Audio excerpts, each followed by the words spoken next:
केशवनाथ जी, आपका काम हो गया, अब आप बेफिक्र हो जाइए। मुझे नहीं लगता ये इतना आसान है। ये बात पता लगते ही तूफान आने वाला है। तो फिर आने दो तूफान, हम तैयार हैं।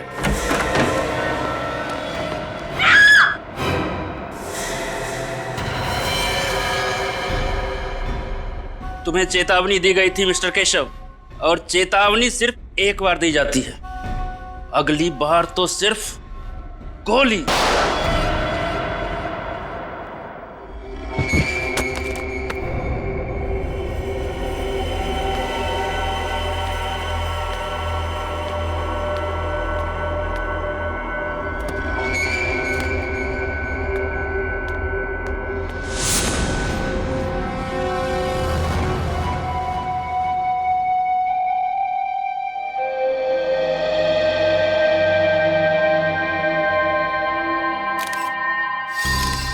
इसके गले में छेद है, किसी नुकीली चीज से वार किया गया है और शायद उसी वजह से इसकी मौत हो गई। लेकिन सर, हमें तो ऐसी कोई चीज मिली नहीं यहाँ से। हो सकता है खूनी अपने साथ ले गया।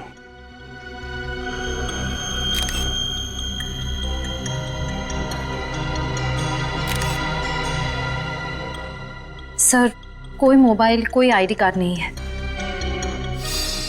सर, एक मिनट। ये चिट्ठी इसकी जेब से मिली है। सेंट्रल लाइब्रेरी, तीसरा माला, शेल्फ नंबर 2।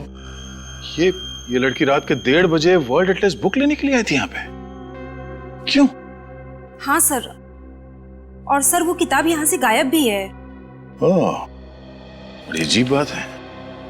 रात के 1:30 बजे ये लड़की यहाँ वर्ल्ड एटलस बुक लेने आती है और उसी की मौत हो जाती है, और वो बुक भी यहाँ से गायब है।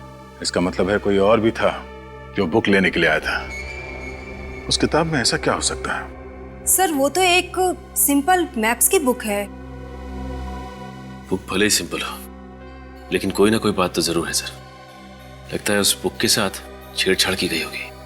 सचिन, बाहर जाके पता करो किसी ने इन लोगों को अंदर बाहर आते जाते देखा है क्या।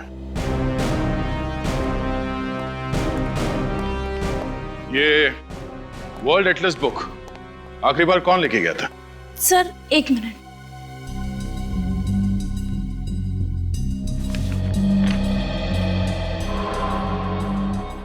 सर, मिस्टर अमन। अमन? अमन, बोलो कि कोई अच्छी खबर लाए हो। ये अमन यहाँ का मेंबर होगा ना? जी सर। जरा उसका एड्रेस देना।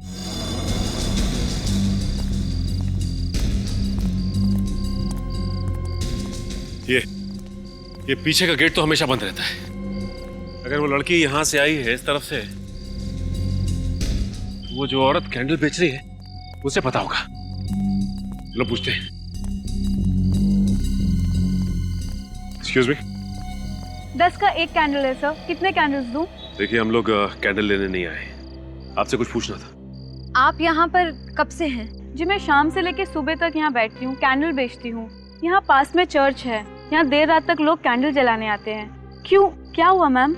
देखिए, ये सामने जो लाइब्रेरी है ना, वहाँ पे एक खून हो गया। मुझे लगा ही था उस लाइब्रेरी में कुछ तो गड़बड़ हुआ है। अच्छा, आपको ऐसा क्यों लगा कि लाइब्रेरी में कुछ गड़बड़ है? सर, वो कुछ देर पहले। राजू, गाड़ी निकालो जल्दी। मैडम, 10 रुपए का एक कैंडल है, प्लीज ले लीजिए मैम। शिमोना, जी? वो कागजात देना। जी। मुझे नहीं चाहिए। मैम, कहा ना नहीं चाहिए। Ma'am please. Driver, city market जल्दी। क्या 2 बजे रात को वो सिटी मार्केट जाना चाहती थी? आपने ठीक से सुना था? जी हाँ, मैंने बराबर सुना था। आपने उसका चेहरा तो देखा होगा ना? जी हाँ, मुझे याद है। मिस्टर अमन का यही घर है? जी हाँ। और ये?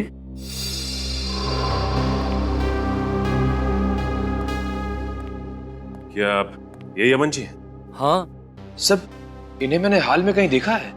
हाँ सर, चेहरा जाना पहचाना लग रहा है, लेकिन याद नहीं आ रहा है कहाँ देखा है सर। जरूर देखा होगा, अमन सर बहुत बड़े वकील हैं, आपने टीवी पर किसी इंटरव्यू में देखा होगा उन्हें। अच्छा, तो आपके साहब बड़े वकील हैं?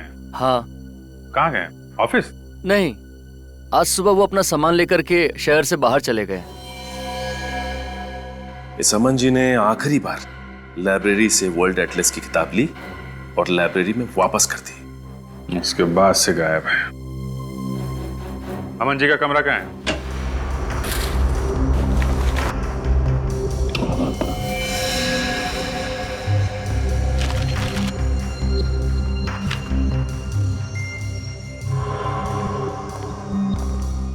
सर, अलग अलग देशों के कटे हुए नक्शे मिले हैं।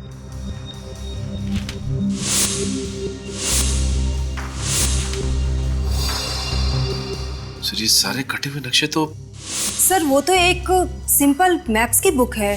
वर्ल्ड एटलस बुक है। अमन जी ने इसे कैंची से इस तरह से काटा क्यों होगा? उस वर्ल्ड एटलस बुक को हथियार बनाने के लिए। उस बुक में से सारे पन्ने काटे, उसके अंदर कोई नुकीली चीज रखी जो किताब खुलते ही पिस्टन के जरिए तेजी से बाहर निकली और उस लड़की का खून हो गया। सर अमन का फोन बंद आ रहा है। वो तो होना ही था। सर, ये देखिए सर, फटे हुए music notes. Music notes? Sir, उसने म्यूजिक नोट फाड़ के फेंका क्यों होगा? लेकिन अमन सर को तो संगीत का शौक ही नहीं है। तो ये देखिए, ये वायर और ये स्प्रिंग।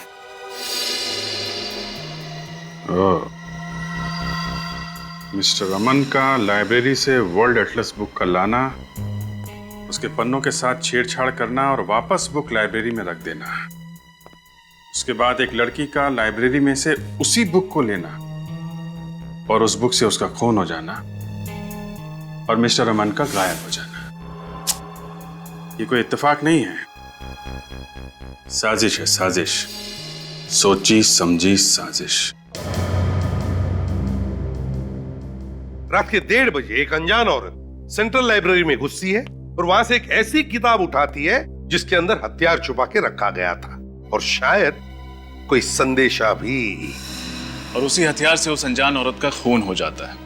फिर कोई वो किताब चुरा लेता है, वो भी एक अनजान औरत। सर, मुझे ऐसा लगता है कि दोनों औरतों को वर्ल्ड एटलस की जरूरत होगी और बुक एक ही थी, इसलिए दोनों में झगड़ा हो गया। दूसरी वाली औरत ने पहली वाली को मार दिया और बुक ले ली। सर, रात के 1:30 बजे एटलस को लेकर दोनों औरतों के बीच में झगड़ा हुआ और एक ने दूसरे को मार दिया। केस खत्म, है ना? वाह। सर, अजीब बात यह है कि लाइब्रेरी से किताब चुराने के बाद वो औरत अपने ड्राइवर से कहती है कि वो उसे सिटी मार्केट लेकर जाए। सर, इतनी रात में सिटी मार्केट में ना तो कोई दुकान खुली होगी, ना ही कोई कॉफी शॉप। वही तो रजत, वही तो समझ में नहीं आ रहा है कि क्यों। सर, ऐसा भी तो हो सकता है कि वो औरत सिटी मार्केट के आसपास ही कहीं रहती हो। नहीं सूरज, अगर ऐसा होता तो वो अपने ड्राइवर से कहती कि हम घर ले चलो। सिटी मार्केट ही क्यों? सिटी मार्केट ही क्यों? उस औरत के बारे में क्या पता चला जिसका लाइब्रेरी में खून हुआ? सर, अभी तक तो कुछ पता नहीं चला है। सर, उसके लापता होने की भी किसी ने कंप्लेंट दर्ज नहीं करवाई है। हम लोग क्रिमिनल रिकॉर्ड चेक कर रहे हैं। सर, ये स्केच बन गया। सर, यही वो अनजान औरत है जो बुक लेकर भागी थी। सर, इस औरत को मैंने किसी न्यूज में देखा था। सर, न्यूज में?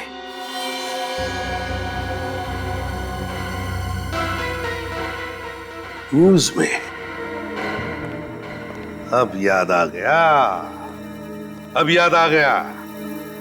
उद्योगपति केशवनाथ जी के फार्म हाउस में जो आग लगी थी, उसकी खबरें सारे अखबारों में छपी थी। उसी में मैंने इन दोनों का फोटो देखा है। सर, ये हादसा तो 2 हफ्ते पहले ही हुआ था। पूर्वी सर, ये अखबार में जिस औरत का फोटो है उसकी शक्ल और ये स्केच वाली औरत की शक्ल कितनी मिलती जुलती है। सर, लेकिन ये तो शिमोना है। मैम, आपने पक्का इसी औरत को देखा था? जी सर, पक्का मैंने इसी को देखा था। सर, अगर शिमोना जिंदा है तो अमन ने पुलिस में झूठी रिपोर्ट क्यों लिखवाई? सर, और शिमोना ने लाइब्रेरी में उस लड़की की हत्या क्यों की? कोई ना कोई राज जरूर था केशवनाथ जी के फार्म हाउस में, जो उस आग में जलकर खाक हो गया। और इस सारे चक्कर के पीछे ये अमन ही है, अमन। हाँ सर, इसलिए मिस्टर अमन ने शिमोना जी के लिए वो म्यूजिक नोट्स में वो संदेशा छोड़ा होगा, क्योंकि दोनों खुले में तो आमने सामने आ नहीं सकते थे। अमन और शिमोना, क्या क्या कनेक्शन हो सकता है इन दोनों के बीच में? और फिर ये शिमोना इतनी रात गए सिटी मार्केट किस लिए गई थी? सर, अमन के घर से हमें कुछ फटे हुए कागज मिले जिन पर कुछ म्यूजिकल नोट्स लिखे हुए हैं। सर, इस वर्ल्ड एटलस का म्यूजिकल नोट से क्या कनेक्शन हो सकता है? उस वर्ल्ड एटलस में कुछ तो ऐसा होगा जिसकी वजह से शिमोना सीधे इस मार्केट में आ गई। सर, रात के समय लाइब्रेरी से सिटी मार्केट पहुंचने में लगभग 10-15 मिनट लगते हैं। उस कैंडल बेचने वाली औरत ने हमसे कहा था कि उसने शिमोना को 1:45 बजे देखा होगा, तो वो इस मार्केट में 2 बजे तक पहुंच गई होगी। हाँ, लेकिन उस समय तो मार्केट बिल्कुल सुनसान रहा होगा। मुझे नहीं लगता कि किसी ने शिमोना को या उसकी गाड़ी को देखा होगा। फिर भी ट्राई करते हैं, हो सकता है किसी ने कुछ देखा हो। तुम इस तरफ पूछो, मैं उस तरफ के दुकानदारों से पूछता हूँ।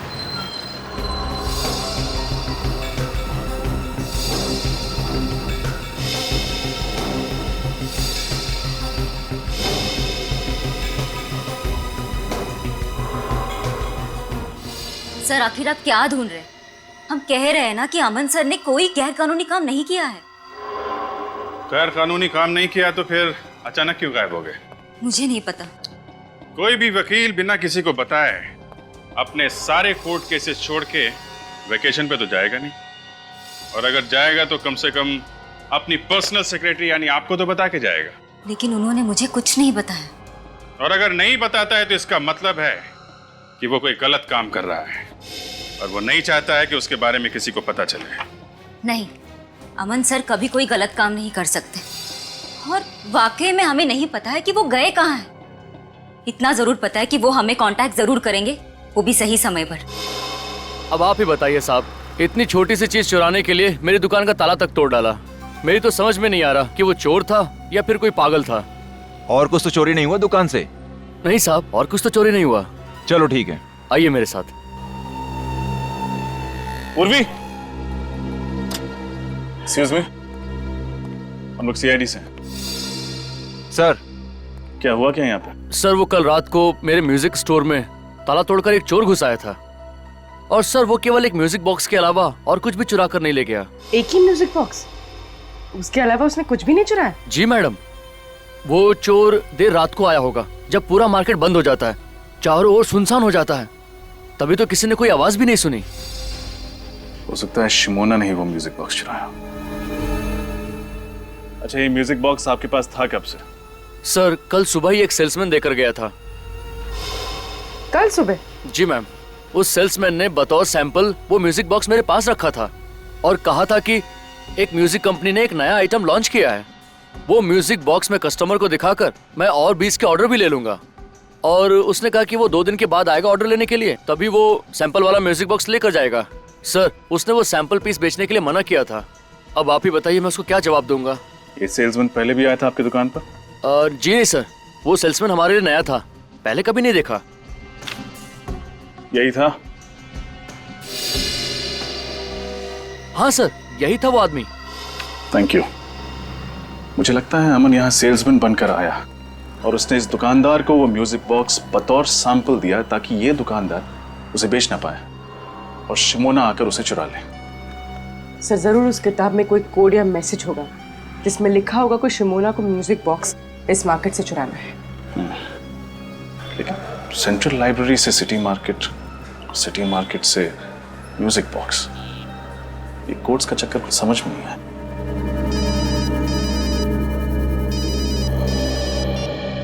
हाँ सचिन, क्या? ठीक है। क्या हुआ सर? कल रात इस शहर के 2 और म्यूजिक स्टोर से ऐसे ही म्यूजिक बॉक्सेस चुराए गए। अमन जी का और शहर के जाने माने स्टील बैरन मिस्टर केशव नाथ, इनके बीच क्या रिश्ता था? सर, मिस्टर केशव नाथ अमन सर के क्लाइंट थे और वो अक्सर हमारे ऑफिस में आया करते थे। अमन सर मिस्टर केशवनाथ का लीगल काम संभाल रहे थे जो गुप्त रखा गया था। जी सर, और इसी सिलसिले में एक दिन उनकी बेटी मीनार भी हमारे ऑफिस में आई थी सर। मीनार तुम? मैम, हम लोग यहाँ पे कुछ इंपॉर्टेंट काम कर रहे हैं, प्लीज आप बाहर जाइए। तुम चुप करो और निकलो यहाँ से। और तुम अमन, अगर मेरे पापा को बहकाना बंद नहीं किया ना तो उसका नतीजा बहुत बुरा होगा। मैम, ये आप क्या कर रही हैं? पागल हो गई है क्या आप? मिस्टर अमर केशवनाथ जी का ऐसा कौन सा गुप्त काम संभाल रहे थे जिसकी वजह से मिसेस मीनार को उन्हें जान से मारने की धमकी देनी पड़ी? सर हमें वाकई में कुछ नहीं पता क्योंकि अमन सर मिस्टर केशवनाथ का काम खुद संभालते थे। हाँ सर, और इस केस के बारे में उन्होंने मुझे भी कुछ नहीं बताया सर। सर। हाँ बेटी। सर, केशवनाथ जी के कोई भी लीगल पेपर्स इस ऑफिस में नहीं है, मगर सर ये मिसेस मीनार को अमन पे इतना गुस्सा क्यों आया? और सर ये अमन फार्म हाउस में लगी आग के सिर्फ एक गवाह थे या वो जानते थे कि आग लगने से पहले वहां क्या हुआ था? ये तो केशवनाथ जी के फार्म हाउस पे जाके ही पता चलेगा। जरा मिसेस मीनार को भी वहां बुलवाओ।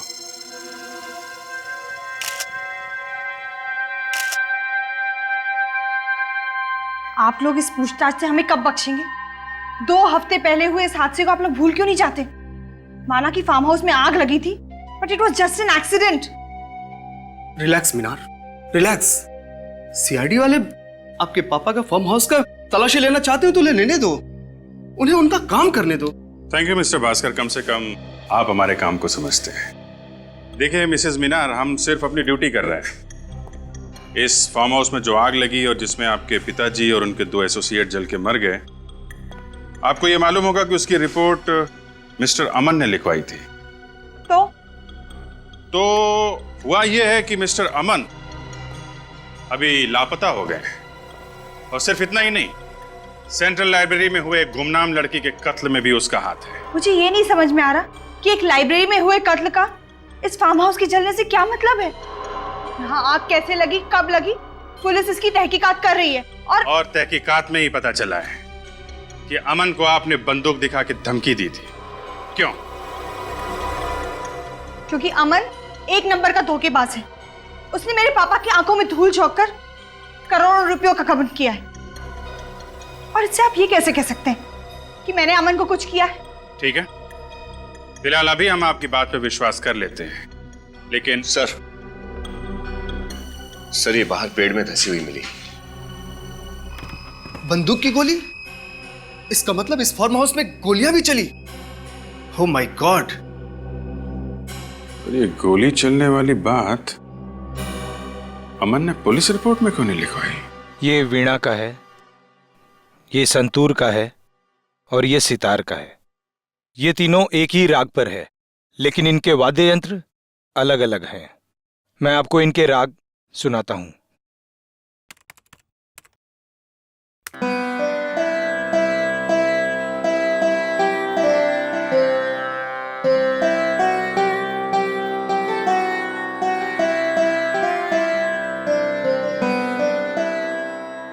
ये वीणा था, अब आप संतूर सुनिए।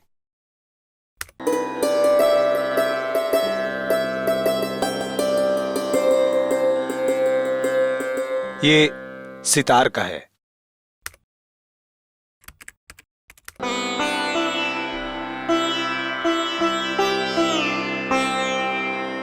कहीं इन नोट्स में कुछ छुपा हुआ संदेश तो नहीं है, कोई हिडन मैसेज?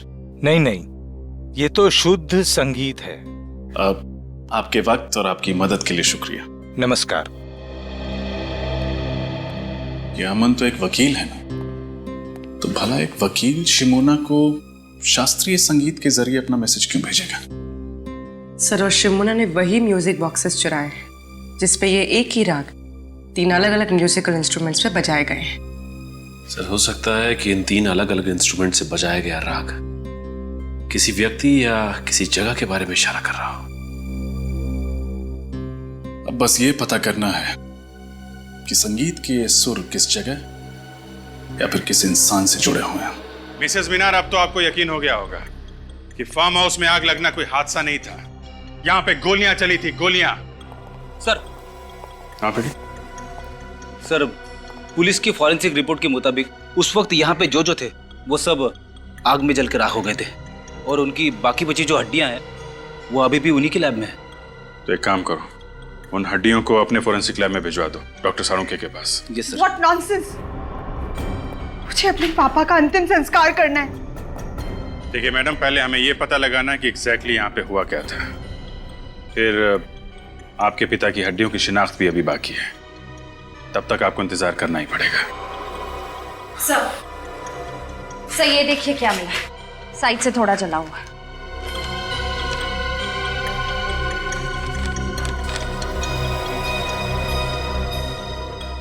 DNA print.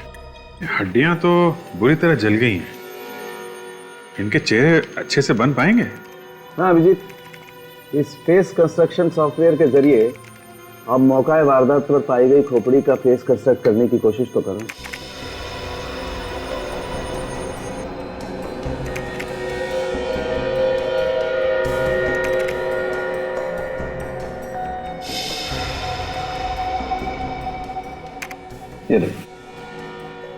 इसमें कोई भी केशवनाथ जी या शिमोना जैसा नहीं दिखता, लेकिन ये तो प्रणय है। यानी कि प्रणय वाकई में उस रात जल के मर गया था? नहीं फ्रेडी, प्रणय की मौत गोली लगने की वजह से हुई। और ये दोनों कौन है? मेरे जरा इन लोगों को बुला के लो। आइए।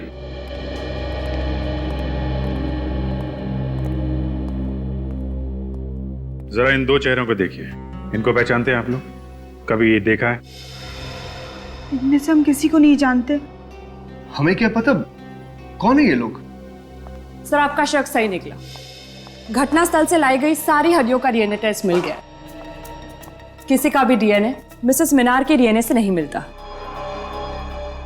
यानी वाकई में केशवनाथ जी जिंदा है? पर मेरे पापा हैं कहाँ? उन्होंने अब तक फोन क्यों नहीं किया? हम लोग जल्दी पता लगा लेंगे, अभी आप लोग जा सकते हैं। अच्छा तारिका, वो फार्म हाउस पे जो डीएनए की रिपोर्ट मिली थी उसका क्या हुआ? ये डीएनए प्रिंट एक 25 से 30 साल की औरत का है जिसका केशव नाथ जी के साथ जेनेटिक लिंक है। और एक बात सर, ये औरत को एक बहुत ही असामान्य बीमारी है, एक्वाजेनिक प्लूराइटिस। ये बीमारी है क्या? यह एक बहुत ही रेयर जेनेटिक डिसऑर्डर है। इसके रोगी को पानी से एलर्जी होती है। जरा सा भी पानी अगर शरीर में कहीं भी लग जाए तो बहुत जबरदस्त एलर्जी होती है, खुजली होती है। बारिश का पानी, पसीना, यहाँ तक कि हवा में अगर जरा सी नमी भी बढ़ जाए तो रिएक्शन होता है। और इस इंसान को इतनी खुजली होती है कि कई बार तो इसकी मौत हो जाती है खुजली की वजह से। तो बहुत भयानक बीमारी है। ऐसे पेशेंट जिंदा कैसे रहते हैं? एंटी एलर्जिक दवा खा करके, ताकि इससे लड़ने की क्षमता बढ़ा सके। ऐसे रोगी को हॉस्पिटल में अल्ट्रावायलेट बी पॉजिटिव फोटोथेरेपी दी जाती है। ये पेशेंट्स पानी पी सकते हैं? पी सकता है, लेकिन सिर्फ मिनरल वाटर। अगर जरा सा भी क्लोरीन का पानी पिया तो पूरे शरीर में बुरी तरह से रैशेज हो जाते हैं। सिर्फ मिनरल वाटर? पानी के? अच्छा, ओके, ठीक है, ओके। क्या हुआ? लाइब्रेरी में जिस अनजान लड़की की लाश मिली थी उसका नाम बिंदु है। वो एक गुनहगार थी और जेल में सजा भी काट चुकी थी।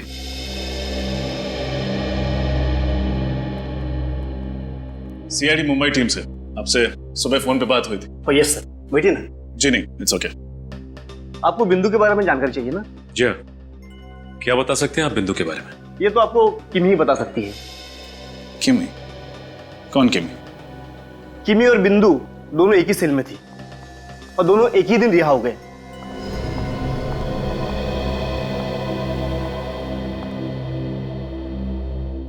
किमी देखो, हम तुम्हें डराने या धमकाने नहीं आए हैं। हम बस ये जानने आए हैं कि तुम बिंदु के बारे में क्या जानती हो। वो बिंदु क्या? बिंदु ने मेरे को पैसे का लालच दिया था और बोला था किसी काम में उसका साथ देने को। कैसा काम? वो तो सर उसने नहीं बताया। किसने सौंपा था काम? सब ये भी नहीं बताया उसने। बोला था टॉप सीक्रेट है। और साहब मैंने पूछा भी नहीं, अपने को तो सिर्फ पैसों से मतलब था साहब, इसलिए नहीं पूछा। कहाँ गई थी तुम उसके साथ? Central library, Mumbai. Central library? इसका मतलब बिंदु पहले भी गई थी लाइब्रेरी? हाँ सर। क्यों गए थे तुम दोनों वहां? सर बिंदु और मैं सॉफ्टवेयर इंजीनियर बनकर गए थे उस लाइब्रेरी में। बिंदु को कुछ कंप्यूटर से जानकारी चाहिए थी और मैं बाहर निगरानी कर रही थी कि अगर कोई आसपास दिखाई दे तो तुरंत इत्तला कर दूं बिंदु को। और वो जानकारी जो उसे चाहिए थी उसे मिली? नहीं सर। सर, लाइब्रेरी के कंप्यूटर से ऐसी क्या जानकारी हासिल करना चाहती थी बिंदु? पता नहीं, लेकिन ये पक्का है कि फार्म हाउस पे किए गए खून का राज जरूर उस लाइब्रेरी में छुपा है। मुझे प्रणय को वहां जाने ही नहीं देना चाहिए था। केशवनाथ जी की प्रॉब्लम में उसको पढ़ने की क्या जरूरत थी? किस प्रॉब्लम की बात कर रही हैं आप? प्रणय और शिमोना केशवनाथ जी के बिजनेस एसोसिएट थे। केशवनाथ जी को अपनी बेटी मीनार पर बिल्कुल भरोसा नहीं था, इसलिए वो चाहते थे कि अपनी जायदाद को किसी ट्रस्ट में रख दे। प्रणय और शिमोना उन्हें मनाने की बहुत कोशिश कर रहे थे कि अपनी बेटी के साथ ऐसा ना करें। और मीनार को केशवनाथ जी के इस फैसले के बारे में मालूम था क्या? जी ये तो मैं नहीं जानती, लेकिन फार्म हाउस में आग लगने के एक हफ्ते पहले प्रणय ने मुझसे कहा था कि केशवनाथ जी ने अपनी जायदाद को ट्रस्ट में देने का फैसला बदल दिया है। और उसकी वजह? क्योंकि उन्हें कोई और वारिस मिल गया था। नया वारिस? हाँ, केशवनाथ जी को वसीयत बनाने से पहले उसके बारे में कुछ कंफर्म करना था। ये डीएनए प्रिंट एक 25 से 30 साल की औरत का है जिसका केशवनाथ जी के साथ जेनेटिक लिंक है। इसका मतलब वो डीएनए प्रिंट उस दूसरी लड़की का था जिसे केशवनाथ जी अपनी जायदाद का वारिस बनाना चाहते थे। क्या प्रणव जी ने उस नए वारिस का नाम बताया था आपको? यही पता करने के लिए तो वो फार्म हाउस गए थे उस दिन, लेकिन फिर वापस ही नहीं आए।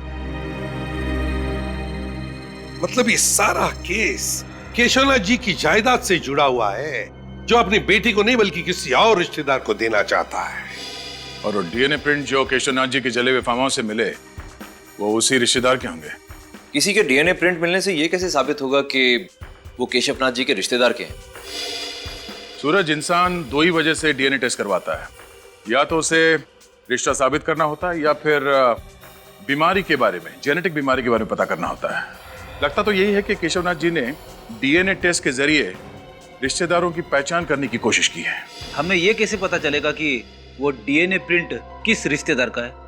किमी बता रही थी कि बिंदु और वो जब जेल से छूटी तो दोनों सेंट्रल लाइब्रेरी में गई थी उस कंप्यूटर से कुछ इंफॉर्मेशन निकालने के लिए। सर, इसका मतलब वो 25-30 साल की लड़की जिसे डीएनए रिपोर्ट के मुताबिक पानी की एलर्जी है, वो इसी लाइब्रेरी में काम करती है? एग्जैक्टली।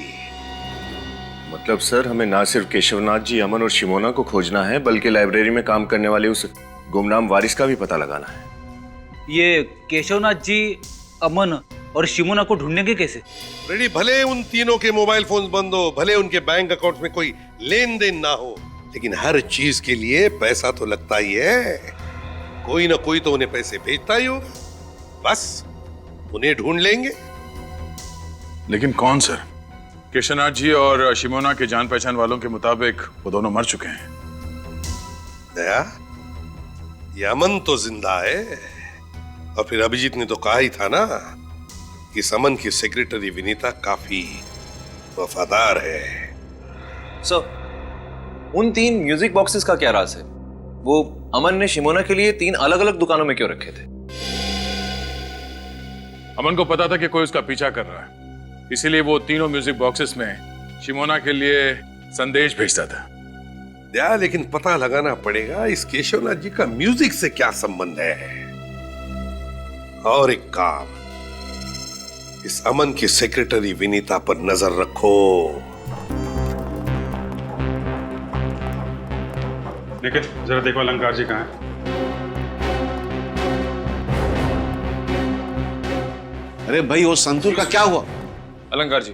जी अलंकार जी, हम सीआईडी से हैं और आपसे कुछ पूछताछ करना चाहते हैं। जी पूछिए।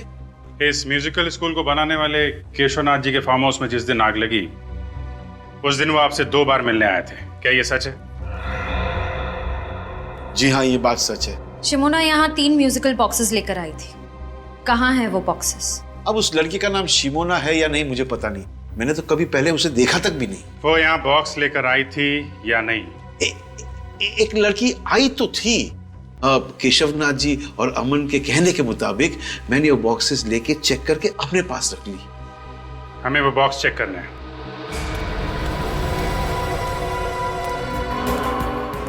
सर, सर, सर,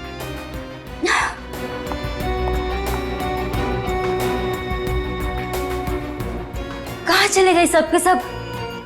गए होंगे किसी काम से।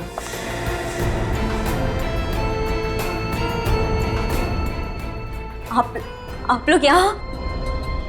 जी हाँ, हम लोग यहाँ क्योंकि हमारा तो काम ही है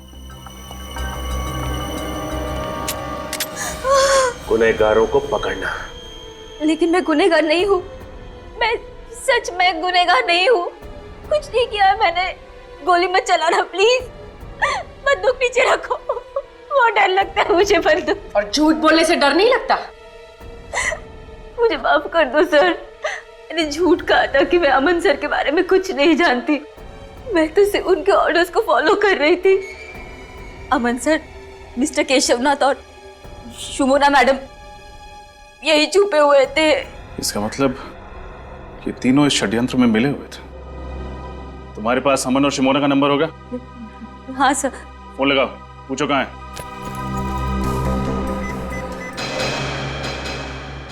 नैना, उनको भी बुलाकर ले आओ। दोनों नई ट्रेनीज हैं, उनको अच्छा लगेगा।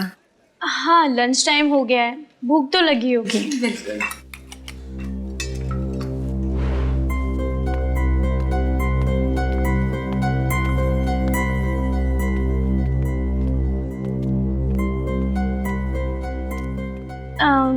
Excuse me. हाय, मेरा नाम नैना है। चलो साथ में लंच करते हैं। दीप्ति,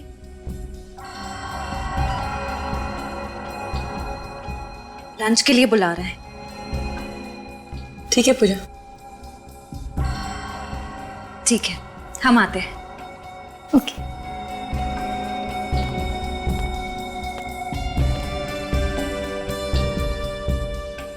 ये लाइब्रेरी बहुत बड़ी है। एक्स्ट्रा स्टाफ की ज़रूरत नहीं थी, फिर भी ट्रस्ट वालों ने तुम दोनों को यहाँ पर जॉब दी। अच्छी बात है। लेकिन हम लोग तो यहाँ बस कुछ ही दिनों के लिए हैं ट्रेनिंग पर।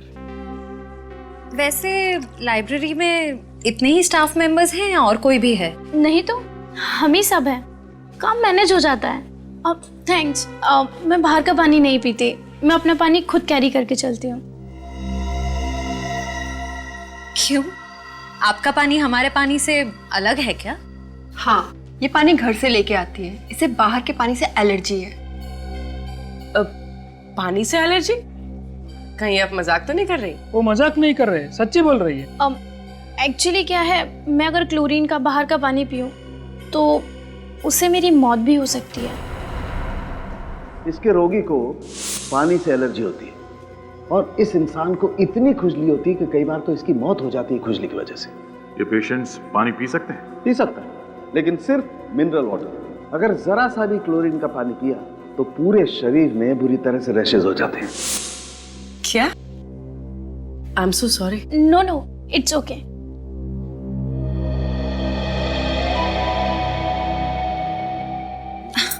अरे मैं तो भूल ही गई। एवरीबडी एक्सक्यूज मी, मैं अभी आई।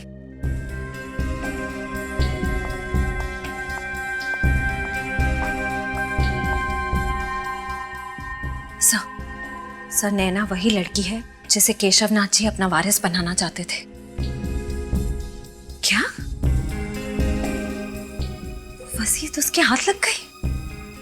नो, फिर तो वो नैना पर हमला करने की जरूर कोशिश करेगा। डोंट वरी सर, हम नैना पर नजर रखेंगे। Yes sir. नैना बैठो। तुमने अभी तक वो लिस्ट नहीं बनाई। रजिस्टर में नए बुक्स के स्टॉक की एंट्री करनी थी, वो कब करोगी? सर वो मुझे कुछ नहीं सुनना है। आप सब घर जा सकते हो, लेकिन नैना तुम अपना काम खत्म करके ही घर जाओगे। Okay sir.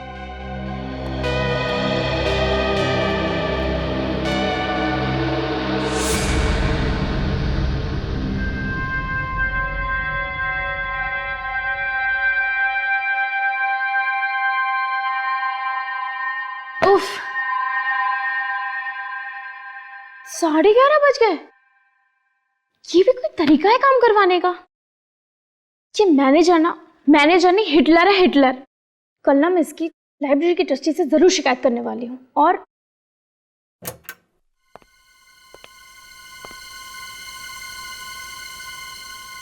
कौन है? सिक्योरिटी, सिक्योरिटी, कौन है? कौन है? कौन है वहां?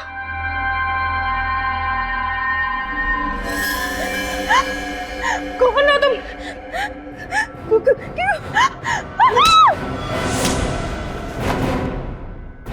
क्यों? तुम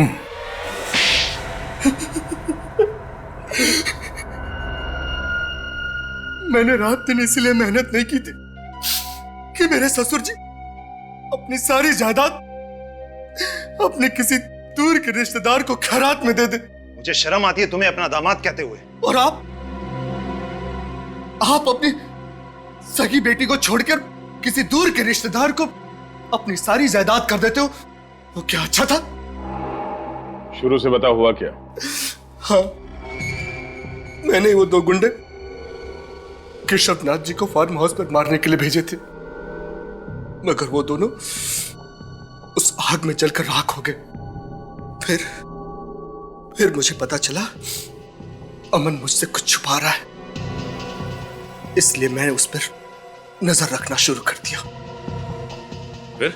फिर मुझे पता चला कि केशवनाथ जी और शिमोना उस आग में नहीं जले थे, दोनों बच गए थे। और सब उस व्हील को मुझसे छुपा रहे थे। और अमन को पता चल गया था तुम्हारे इरादों के बारे में, इसलिए उसने खुफिया तरीके से शिमोना को वो वसीयत कहाँ है ये बता दिया।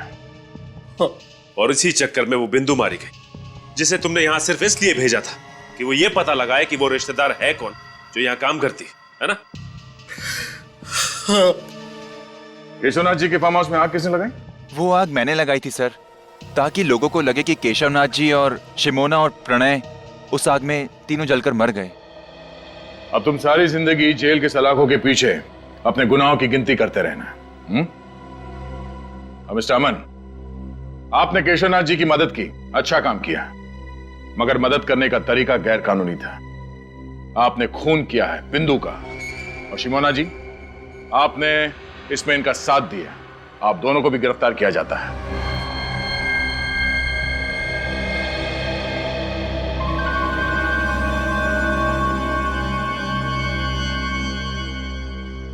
इस पाउच में बंद है हम सब लोगों की किस्मत का टिकट।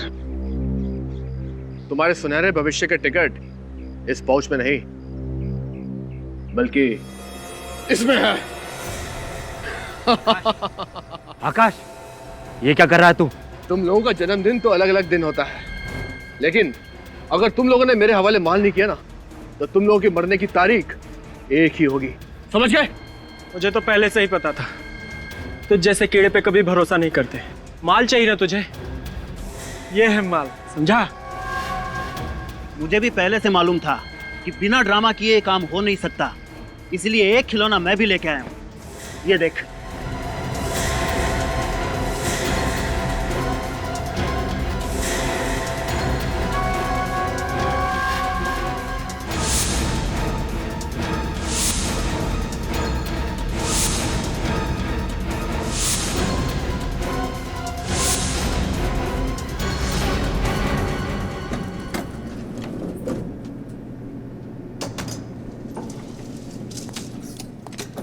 कितने क्रेट चाहिए नीचे? 2 क्रेट में हो दो। Yes sir. आ जाओ। सुनो, यस सर। सीढ़ी से जाना, नहीं तो सब नाराज होंगे। Yes sir. एक मैं लेके जाऊँ, दूसरी लेके। हाँ चल ठीक है। ध्यान से काम कर यार। क्या हुआ? जल्दबाजी किस बात की है? हाथ छूट गया, सॉरी सर। ये क्या शोर मचा रखा है? हम सोसाइटी में तुम्हारी कंप्लेंट करेंगे। मैम आप बिना वजह नाराज हो रही है। सॉरी, हम बस नीचे ही जा रहे हैं सामान लेकर। ये लो, अब छत से भी आवाजें आनी शुरू हो गई। पर छत तो बंद थी, ऊपर कौन पहुंच गया? चलो चल के देखते हैं। एक तो एक दिन मिलता है छुट्टी का, उसमें भी तुम लोग चैन से जीने नहीं देते। देखो, इस खून खराबे से कुछ नहीं होने वाला। तालाब में इतना पानी है कि हम सब लोगों की प्यास बुझ सकती है। ब्रजेश ठीक कह रहा है। अब अगर हमने ऐसी कोई बेवकूफी की तो हमारी सारी मेहनत मिट्टी में मिल जाएगी। तो ठीक है, मार देते हैं इस आकाश को, फिर हम चारों रहेंगे आराम से। तुझे क्या लगता है तू मुझे गोली मार देगा और मैं तुझे हफ्ते हफ्ते टाटा बाय बाय कर ऊपर निकल जाऊंगा? हाँ? तुम दोनों हर वक्त लड़ते क्यों रहते हो? ये सारा ड्रामा तुम दोनों ने शुरू किया है। चलो रखो अपनी अपनी गन अंदर। गन तो पहले आकाश ही नीचे रखेगा, क्योंकि इसके दिल में चोर है, और सबसे पहले गन भी इसी ने निकाली थी। मैंने गन इसलिए निकाली थी क्योंकि मुझे पता था ये आदमी आज धोखा देने वाला है। ईशान, ये आकाश सच कह रहा है। बस बस बहुत होगी डायलॉगबाजी। अब कोई किसी को धोखा नहीं दे रहा है। चलो अपनी अपनी गन नीचे करो। चलो, गन तो पहले आकाश ही नीचे रखेगा। छोटे बच्चे जिद नहीं करते। चल गन नीचे कर।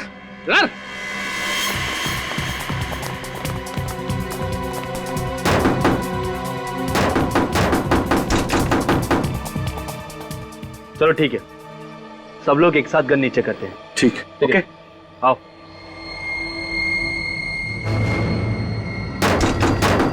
कोई है अंदर? शत्रु कौन है? दरवाजा खोलो। ये आवाज कैसे? सर गोली चलने की आवाज है। गोली? पुलिस को बुलाना पड़ेगा। झगड़े की आवाज भी आ रही है। दरवाजा खोलो। खोलो दरवाजा, खोलो। खोलो दरवाजा। लगता है यहाँ पे बहुत बड़ी गड़बड़ हुई है। दरवाजा तोड़ दे। तोड़ देते हैं सर।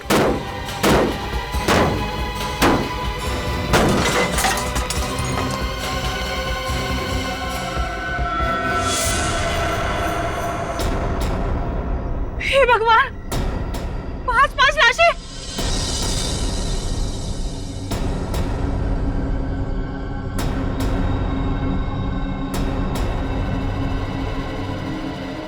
सुमन, सुमन, सुमन, अभी जी। सुमन, सुमन, तुम ठीक हो ना सुमन? अरे अरे कोई पानी लेकर आओ। सर मैं लेकर आता हूँ। सुमन, सुमन क्या हुआ सुमन?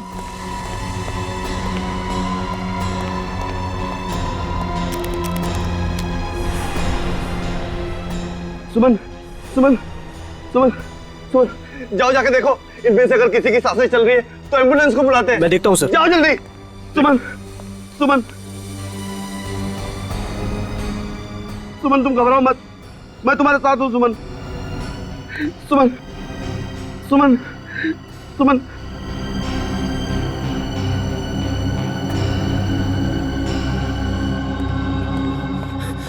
सर एम्बुलेंस को नहीं, सीआईडी को बुलाना पड़ेगा।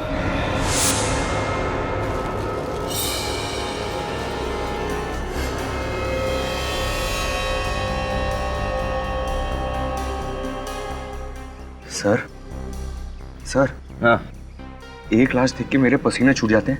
यहाँ तो 5-5 है सर। डीसीपी चित्राले को पता चला ना कि तू इतना दब्बू सीआईडी ऑफिसर है, तो देख तेरी क्या हालत करेंगे।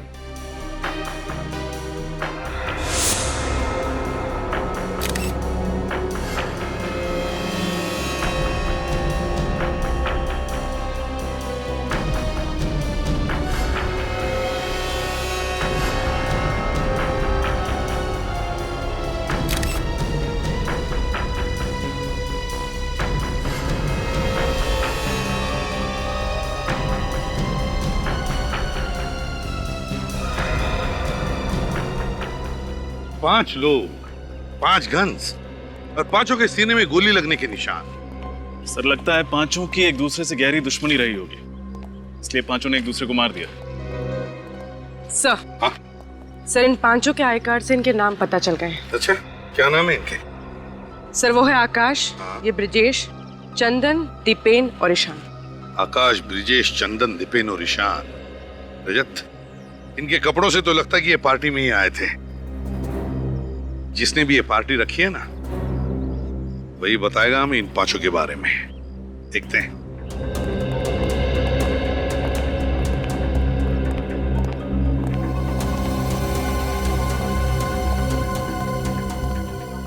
क्या बातें हो रही? कुछ नहीं सर, मैं पंकज को बता रहा था कि इन्वेस्टिगेशन कैसे करना चाहिए। बातों में टाइम वेस्ट मत करो, देखो कोई और सबूत मिलता है क्या। Okay sir. आओ पंकज।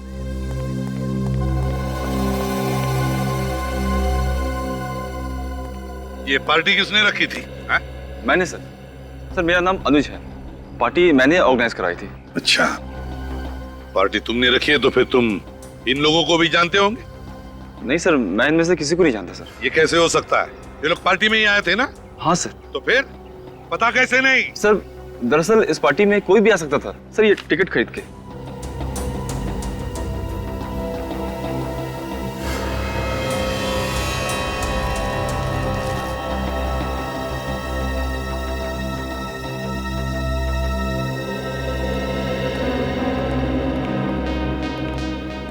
डॉक्टर साहब, ये रही वो पांचों गन्स जिनसे गोलियां चली।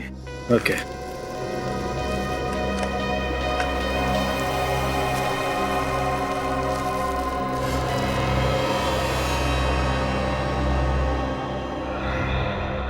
सचिन जरा बॉडी पलटो।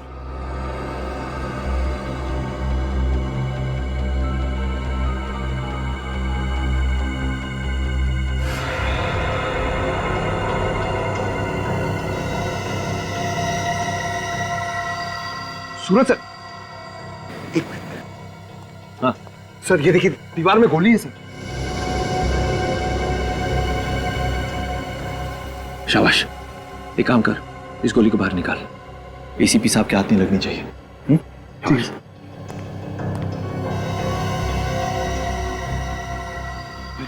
कुछ मिला? सर दीवार में गोली है सर। गुड, जल्दी सीख रहे हो।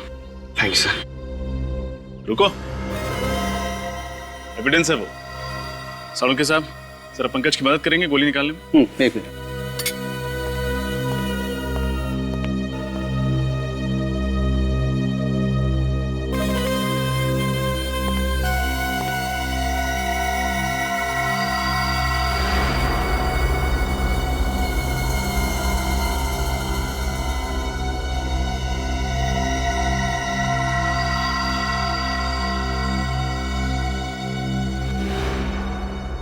सर, दीवार पे एक छठी गोली मिली है। अच्छा, तो फिर रजत हो सकता है कि वो दूसरी गोली इनमें से किसी की गन से चली है। बॉस, 5 लोगों के शरीर में गोली अभी भी अंदर ही है। अच्छा, तो फिर सालुंके लग जा काम पे, क्योंकि तू ही बता सकता है कि इनमें से कौन सी गोली कौन सी गन से चली है, किसने किसको मारा है। अरे पर ऐसा कैसे हो सकता है तारिका? तुम जरा एक बार फिर से चेक करो यार। सर मैं 3 बार चेक कर चुकी हूँ, मुझसे कोई गलती नहीं हुई है। अरे तारिका जी, आपसे गलती हो ही नहीं सकती, हो ही नहीं सकती गलती। आप जो इतनी ब्रिलियंट हैं, गलती तो कहाँ फंस गए सर? फंसे यहाँ पर है अभिजीत कि तुम्हें उस छत पर से कितनी लाशें मिली? 5 लाशें, और हर लाश के पास एक एक गन थी, राइट? करेक्ट। और उन गन्स में से गोलियां कितनी चली? 6 गोली, एक एक गोली पांचों के शरीर में और एक गोली दीवार के अंदर। मतलब वहां जो 5 गन तुम लोगों को मिली, ये 6 गोलियां उन्हीं 5 गन्स में से चली हैं, करेक्ट? Yes sir. यहीं फंस गए। अगर वहां पर 6 गोलियां चली है ना, तो गन्स भी 6 हैं, 5 नहीं है। क्या? 6 गन? जी हाँ। अरे डॉक्टर साहब, अगर वहां पे 6 गन होती तो वो छठी गन हमें मिली कैसे नहीं? यही तो अभिजीत, यही तो मैं भी कह रहा हूँ, यही तो फंस गए हम लोग। कुछ ना कुछ गड़बड़ जरूर है बॉस। अच्छा डॉक्टर साहब, आप कम से कम इतना तो बता सकते हो कि किसने किसको मारा?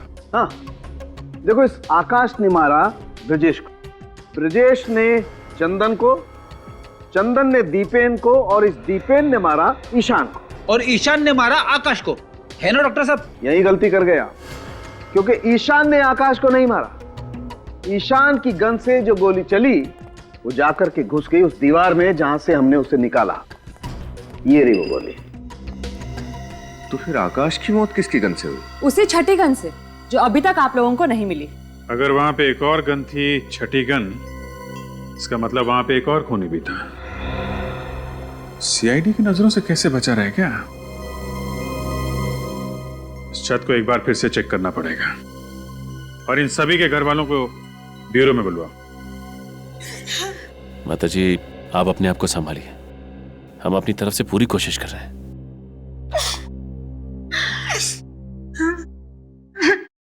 रो क्यों रहा है? सर मैं किसी को रोते हुए देखता हूँ ना सर, तो मेरी आंखों से भी गंगा जमुना बहने लग जाती है सर। ये आंसू बचा के रख बेटे। जब डीसीपी चित्रौली को पता चलेगा ना कि तू वो गोली छिपा नहीं पाया और अजय सर ने वो गोली तुझसे ले ली है, फिर देख वो तुझे कितना रुलाते हैं। अजय, आप अपने आप को संभालिए प्लीज। प्लीज सर, चित्रौली सर को मत बताइएगा सर।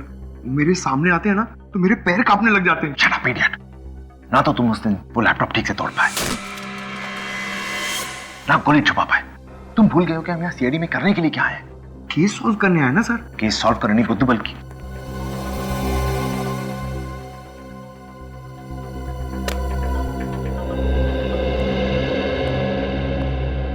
सर, ये आकाश की वाइफ पूनम, चंदन की माताजी, दीपेन की वाइफ मानसी, ये ब्रिजेश के पिताजी हैं जगदीप, और ईशान के भाई गौरव। देखिए, हमें बहुत अफसोस है, किसी परिवार वालों को खोना आसान नहीं होता और इस मुश्किल घड़ी में हमने आप लोगों को यहाँ बुलाया, पर खून हुए हैं तो पूछताछ करनी जरूरी है। मुझे तो यकीन ही नहीं हो रहा साहब कि मेरा बेटा चंदन इस दुनिया में नहीं रहा। ऐसा लग रहा है सर जैसे मैं कोई बुरा सपना देख रही हूँ। माँ जी, हम आपका दुख समझते हैं, लेकिन आप ये बताएंगे कि इन पांचों के बीच कोई दुश्मनी थी क्या? नहीं सर, आकाश तो इनमें से किसी को जानते तक नहीं थे, फिर दुश्मनी कैसे हो सकती है?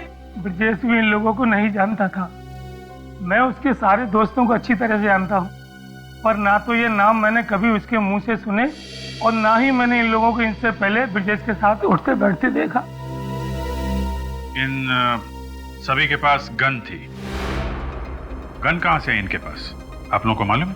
पता नहीं साहब। माफ कीजिएगा माताजी, लेकिन दीपेन की मौत आपके बेटे चंदन के गन से हुई है। क्या? मेरे पति को आपके बेटे ने मारा? ये एक संस्कार दिए थे आपने अपने बेटे को? एक आपके पति भी दूध के धुले हुए नहीं, उन्होंने भी खून किया है। उनकी गोली से ईशान की मौत हुई है। क्या ईशान को दीपेन ने मारा है? देखिए, ये मामला सीधा साधा नहीं है, काफी टेढ़ा है। हमें इसकी तह तक पहुंचना पड़ेगा। सचिन, श्रेया, इन पांचों से जरा अच्छी तरीके से पूछताछ करो, एक एक डिटेल्स निकालो, मगर सख्ती मत करना, प्यार से। कहिए पूनम जी।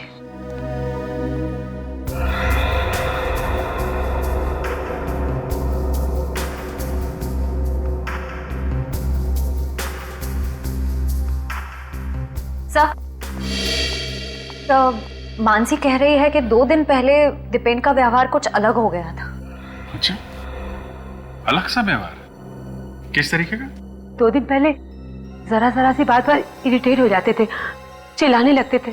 किस बात पे चिल्ला रहे थे?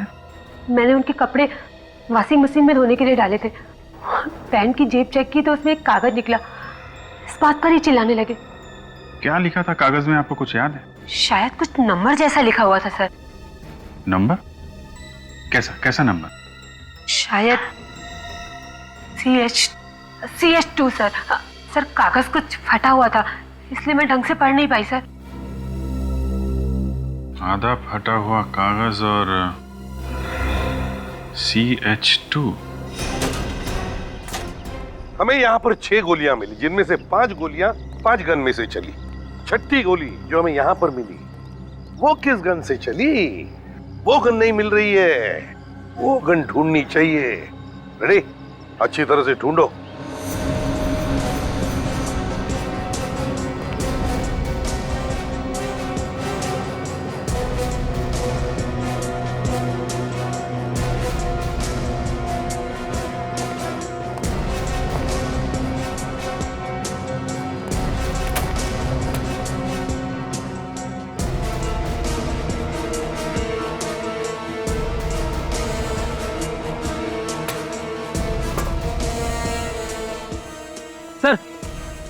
पूरी छत ढूंढ मारी, गन कहीं पे भी नहीं है। सर, ये भी तो हो सकता है कि छत पे 5 नहीं 6 लोग हों, और जैसे ही दरवाजा खुला वो छठा आदमी टाइम देखते खिसक गया और साथ में अपनी गन ले गया। नहीं सर, दरवाजा खुलने के बाद हम दरवाजे के पास ही थे, हमारे सामने वहां से कोई नहीं भागा। सर एक मिनट, हो सकता है गोली इस छत से चली ही ना हो, बल्कि सामने की किसी छत से चली हो। सामने की किसी छत से हो सकता है, हो सकता है। रेडी, काम करो। तुम इसी टेरेस पे खड़े हो जाओ, वहीं पर जहां पर आकाश खड़ा था। Yes sir. सर अगर गोली इतने दूर से चली है तो खूनी को राइफल का इस्तेमाल करना पड़ता, मगर आकाश की लाश से तो हमें गन की गोली मिली। पूरी जरूरी नहीं कि गोली राइफल से ही चलनी चाहिए थी, गन की गोली भी 100 मीटर की दूरी पर निशाने पर लग सकती है, समझी? आप लोग जा सकते हैं, थैंक यू। पांचों मरने वालों के बीच कुछ तो कनेक्शन है, मगर क्या? हाँ सर, कोई तो ऐसी कड़ी है जो हम लोग नहीं देख पा रहे। पंकज सारी डिटेल्स लिख लिए?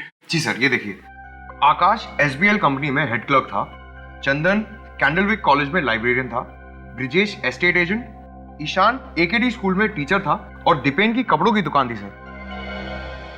मतलब पांचों का काम या पेशा एक दूसरे से मिलता जुलता नहीं था। निखिल, इन पांचों के फोन रिकॉर्ड चेक किए? हाँ सर, चेक कर लिया। हाँ। इन सभी ने आपस में ना तो कभी किसी को कॉल किया है और ना ही मैसेज किया है सर। कमाल है, ना कॉल ना मैसेज। 5 अनजान लोग एक पार्टी में एक दूसरे का खून क्यों करेंगे? कुछ तो है जो हम लोग देख नहीं पा रहे हैं। इनके घर कहां पे? सर इन पांचों के घर अलग अलग इलाकों में। घर भी अलग अलग इलाकों में? कौन सी डोर है जो इन पांचों को एक साथ बांधती है? पंकज, ये आकाश कहां पे काम करता है? सर SBL कंपनी में। SBL कंपनी में आकाश, कैंडलविक कॉलेज में चंदन, AKD स्कूल में Ishan. SBL company, Candlewick college और AKD स्कूल, ये तीनों तो मोतीलाल नगर में ही है ना? हाँ सर। मोतीलाल नगर। और ये ब्रिजेश और दीपेन की दुकानें कहाँ हैं?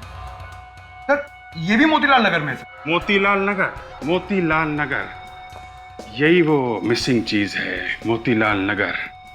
जरा इस मोतीलाल नगर का नक्शा निकालो। जी सर।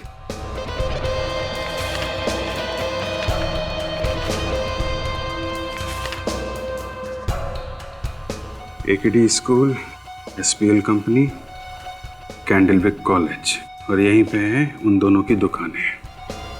मतलब इन सब के बीच 1-1.5 किलोमीटर की दूरी होगी। सर एक बहुत ही चौंका देने वाली बात पता चली है। क्या बात? सर ये पांचों लोग 6 महीने पहले तक कहीं और काम करते थे, लेकिन अचानक सबने अपनी अपनी नौकरी छोड़कर नए काम ढूंढ लिए। सिर्फ नए काम नहीं ढूंढे श्रेया, मोतीलाल नगर में नए काम ढूंढे। मोतीलाल नगर छान मारो, पता लगाओ पिछले 6 महीने में वहां पे कोई बड़ा हादसा या कोई बड़ा जुर्म हुआ था क्या? अगर आकाश पर किसी ने गोली चला के मारा है तो दया मुझे लगता है गोली यहां इस टेरेस से ही चली होगी, क्योंकि आकाश वहां पे खड़ा था जहां पे फ्रेडी है। आकाश उस तरफ खड़ा था तो गोली यहीं से चली होगी सर, इस छत पे से। रेडी? रेडी हो? Yes sir. Okay, 1 2 3 fire. हाँ सर, यहाँ से आसानी से आकाश पे गोली चलाई जा सकती है। हाँ पूर्वी, गोली लगने के बाद आकाश ठीक उसी जगह पे गिरेगा जहां पे हमें उसकी लाश मिली थी। मतलब आकाश का खूनी जानता था कि वो पांचों उस छत पर आने वाले हैं, इसलिए यहीं छुपकर उनका इंतजार कर रहा था। एग्जैक्टली रजत, एग्जैक्टली। बस इस बिल्डिंग में रहने वाले लोगों से और वॉचमैन से पूछताछ करते हैं, पता तो चले इस टेरेस पे कोई आया था क्या। डॉक्टर साहब आपने कहा 6 गन्स हैं, हमने मान लिया। आपने कहा 6 आदमी हैं, हमने वो भी मान लिया। लेकिन जब हम कह रहे हैं कि आकाश को जो गोली लगी वो सामने वाली छत से चली थी, तो वो भी तो मानिए। नहीं मान सकता, क्योंकि आकाश में और उस गन में जिससे आकाश को गोली लगी है सिर्फ और सिर्फ 3 फीट का फासला है। इतने नजदीक से? जी हाँ। मतलब खूनी छत पे ही था। और वो छठी गन भी। सर जिस इलाके में 5 लोग काम करते थे, मोतीलाल नगर, उस इलाके में पिछले महीने एक रॉबरी हुई थी। कैसी रॉबरी? Bank robbery sir. उस इलाके के उमंग सेवा बैंक में 13 नवंबर को एक रॉबरी हुई थी जिसमें 23 करोड़ रुपए और काफी सारा सोना चोरी हो गया था। अच्छा, ये 5 मोतीलाल नगर में काम कर रहे थे अक्टूबर से, और ठीक 1 महीने बाद वहां पे 23 करोड़ रुपए की लूटपाट। सर, इस लूटपाट का कहीं इन 5 के खून से कोई कनेक्शन तो नहीं है? कनेक्शन है फ्रेडी, कनेक्शन है। मुझे लगता है ये सारे खून पैसों के लिए किए गए हैं।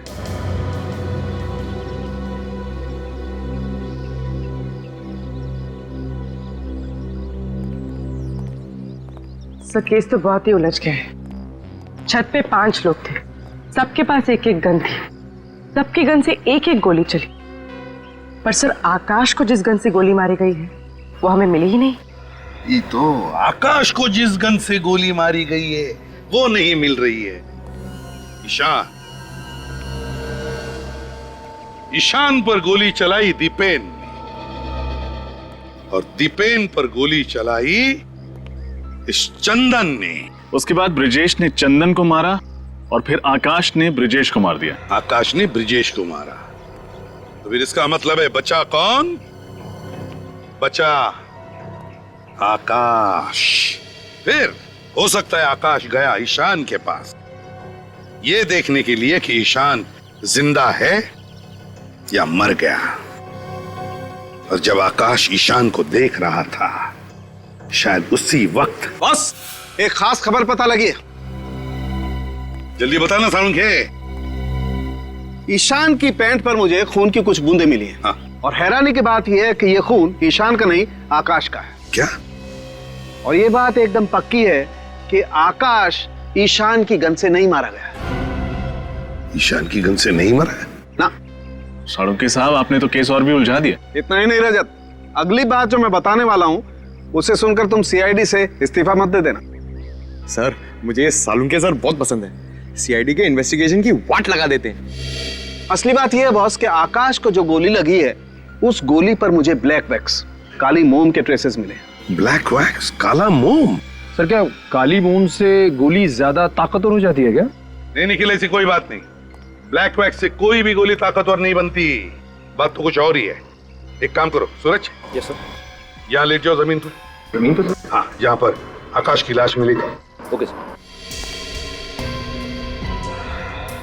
निखिल, तुम यहां लेटो, ईशान की जगह पर।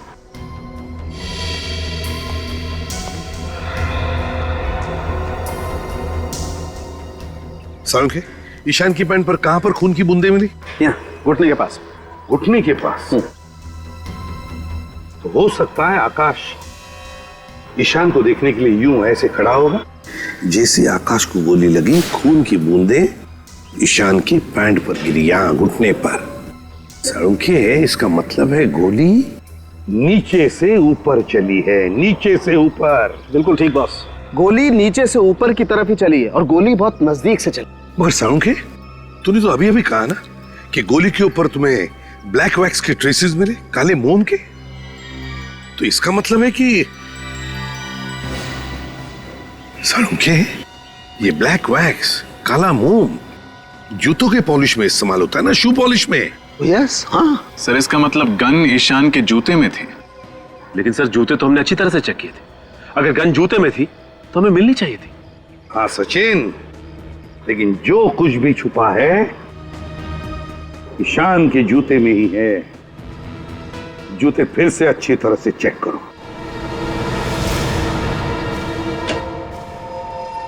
जी डॉक्टर साहब, क्या पता चला? क्या बात है, आइए आइए। भाई वैसे तो आजकल आप लोग काफी केस हम लोगों के बिना मदद के सॉल्व कर लेते हैं, लेकिन इस केस में तो कई बार चक्कर लगाना पड़ा आप लोगों को। है आपको बड़ा गर्व महसूस हो रहा हो कि हम लोग बार बार आपका दरवाजा खटखटा रहे हैं। कुछ पता चला हो तो बता दीजिए।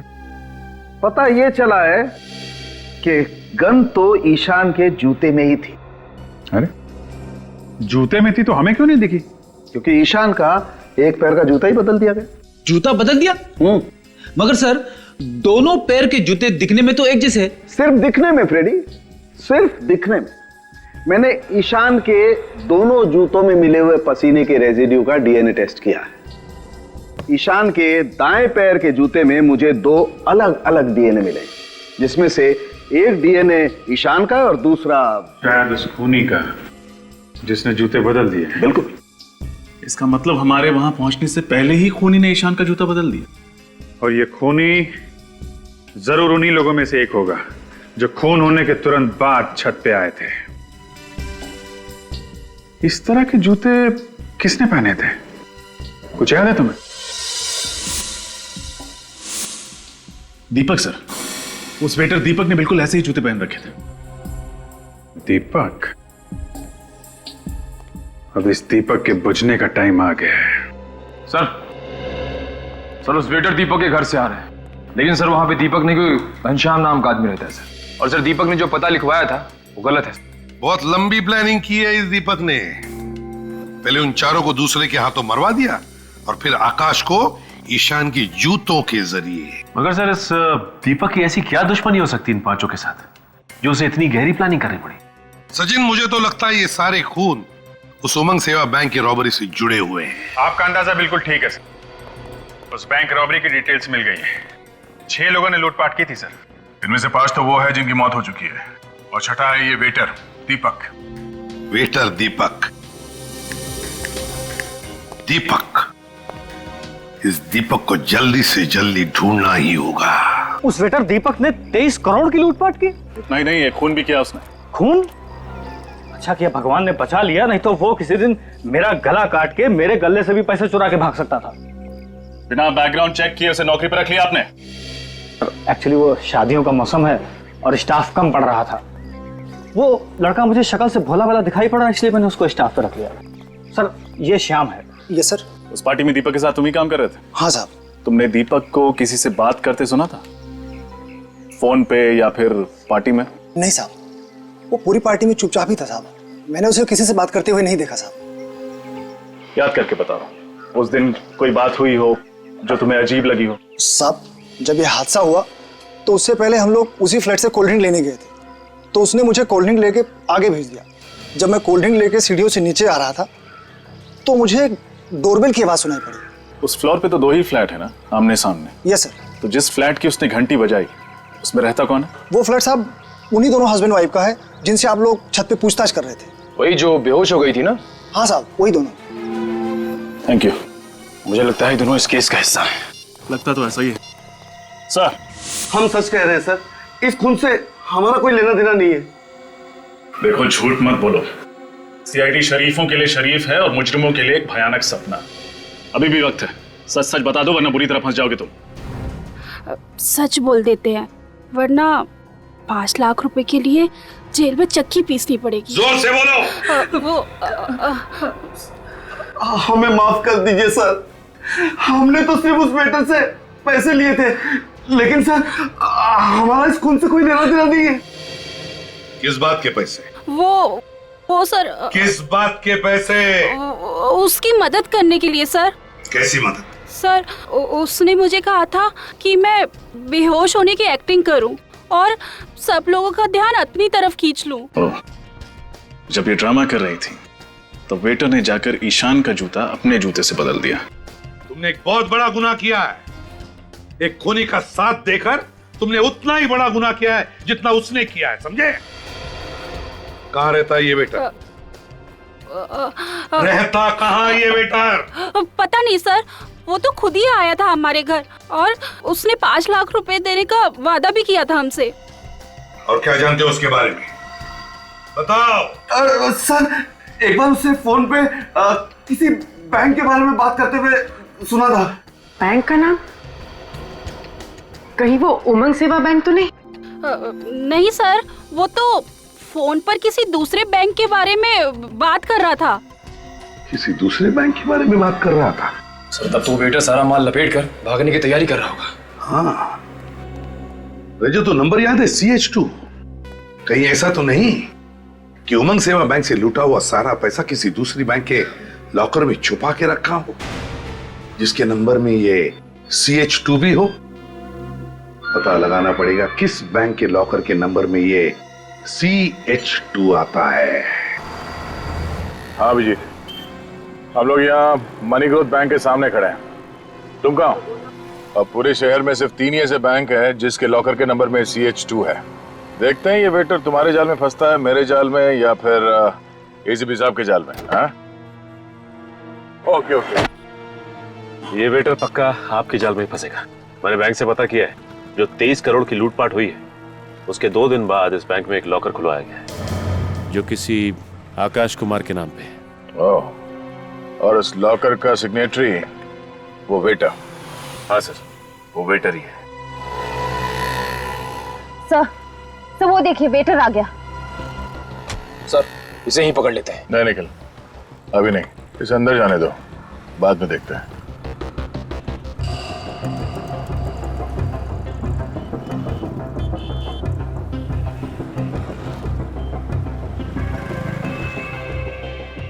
सर ये वेटर ने इतने छोटे से बैग में 23 करोड़ रुपए रख लिए। श्रेया, इसने पूरे पैसे नहीं निकाले होंगे, थोड़े थोड़े करके ये बैंक से निकालता होगा।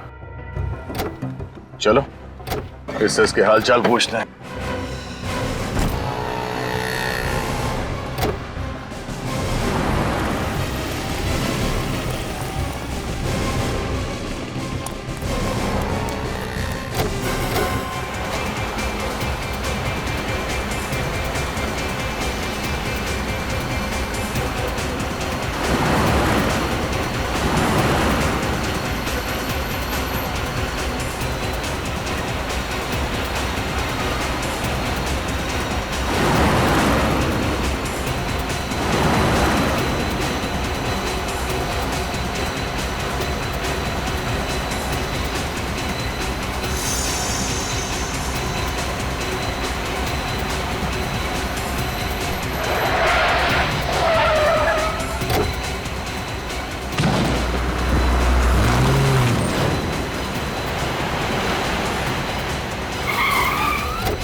आंखें खोल, आंखें खोल। किसने किया ये? हाँ? कौन था तुम्हारे साथ गाड़ी में? चलो चलो। सॉरी साहब, जानबूझ के नहीं किया साहब, अचानक बीच में आ गया साहब। दिखाई नहीं देता?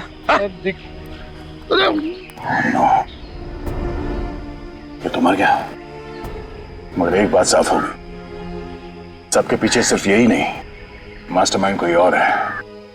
मास्टरमाइंड वो है जिसने इसे गाड़ी से नीचे फेंका। लेकिन सर वो 5 लोग तो पहले ही मर चुके हैं, अब ये भी मर गया। सर अब उस मास्टरमाइंड का राज तो इन सबकी मौत के साथ ही दफन हो गया।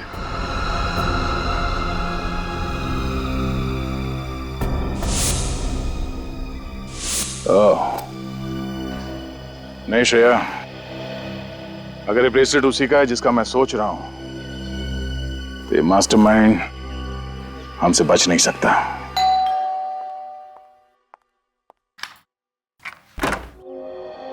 आप लोग? जी, हम लोग बस यहीं से गुजर रहे थे, सोचा आपके हालचाल पूछ लो। अब कैसी कट रही है जिंदगी आपकी?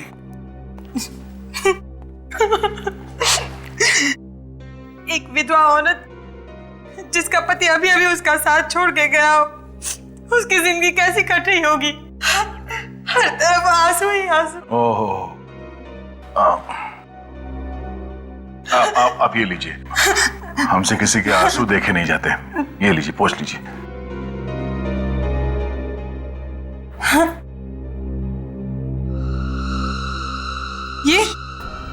ये ब्रेसलेट क्या हुआ? जाना पहचाना लग रहा है ना? मालूम है किसका है? नहीं, मुझे नहीं पता। दीपक के हाथ में से। दीपक के। कौन दीपक? अरे दीपक, वही वेटर दीपक। हाँ, बस गाड़ी में से गिरते वक्त उसने इनका हाथ पकड़ लिया था खुद को बचाने के लिए, है ना? बेचारा खुद को तो बचा नहीं पाया, लेकिन इनका ये ब्रेसलेट उसके हाथ में आ गया। अरे आपके हाथ में ये खरोच कैसे? आप सब लोग मुझे फंसाना चाहते हो ना? हाँ?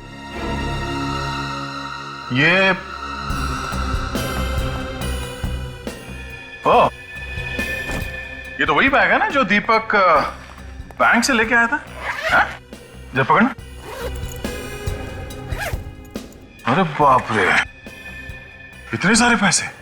पूनम जी, आप तो कह रही थी कि आपकी जिंदगी आंसू में गुजर रही है। लगता है इनके सारे आंसू पैसे बन गए। अरे कहाँ भाग रही हो? अरे कहाँ भाग रही हो?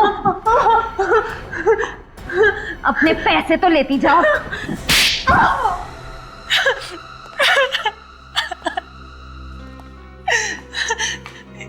इस जुर्म की शुरुआत मैंने नहीं की। मैं फंस गई थी इसमें। तो फिर कैसे हुई शुरुआत? करीबन 1.5 महीने पहले एक रात अचानक से मेरी नींद उड़ गई। देखा तो कमरे में आकाश नहीं थे। नीचे आकर देखा तो आकाश और उसके 5 दोस्त बैंक लूटने का जश्न मना रहे थे। उन सबने बैंक तो लूट लिया था, पर सबको शक की बीमारी थी। कोई भी किसी पर भरोसा नहीं करता था। आखिर करोड़ों का सवाल था और इसीलिए उन सबने एक प्लान बनाया ताकि कोई भी किसी को धोखा ना दे सके। सारा पैसा उन लोगों ने कोई दूसरे ही बैंक में डाल दिया। बैंक का नाम सिर्फ चंदन जानता था। बैंक का एड्रेस सिर्फ ईशान को पता था। दीपेन उस बैंक का सिग्नेटरी था। आकाश के पास बैंक लॉकर की चाबी थी और लॉकर नंबर को 2 हिस्सों में फाड़ दिया गया था, जिसका एक हिस्सा ब्रिजेश के पास और एक दीपेन के पास। ओह, तो उस दिन पार्टी में वो सब इसलिए इकट्ठा हुए थे ताकि बैंक लॉकर से पैसा निकाला जा सके। हाँ, मगर उन सबको पता नहीं था कि दीपक और आकाश उन सबको धोखा देने वाले थे। धोखा? कैसा धोखा? उस दिन रात को आता हूं।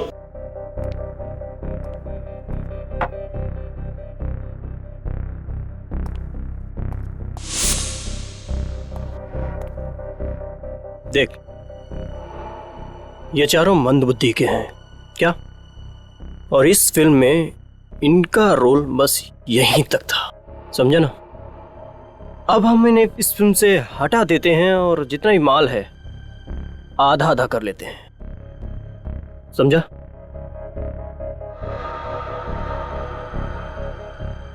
नहीं यार, ऐसे कैसे? सोच ले, 12-12 करोड़ या फिर कुछ गड़बड़ तो नहीं होगी?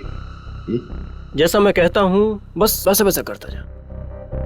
विश्वास रख, कोई गड़बड़ नहीं होगी। दीपक ने आकाश से कहा कि उन चारों के मरने के बाद उनकी जेब से बैंक लॉकर की डिटेल्स निकाल ले, पर आकाश नहीं जानता था कि दीपक ने आकाश को मारने का भी प्लान बना रखा था।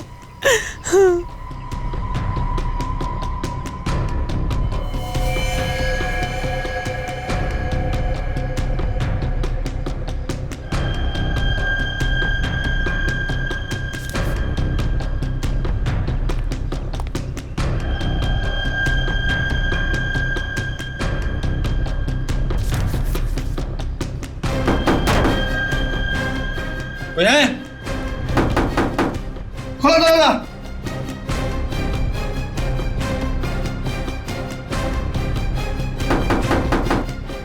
हेलो। दीपक के पास एक रिमोट था जिसके जरिए ईशान के जूते से गोली चलती और आकाश मर जाता।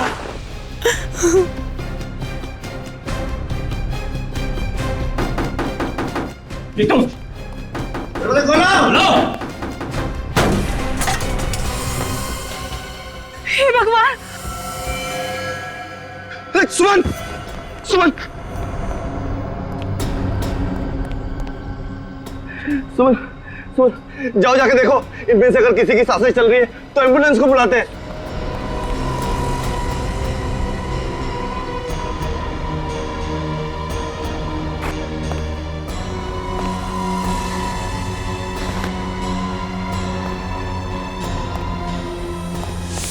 तुम्हें मालूम था कि दीपक तुम्हारे पति को मारने का प्लान बना रहा है, फिर भी तुमने उसे बचाने की कोशिश नहीं की। तुम उसकी पत्नी थी ना? पत्नी?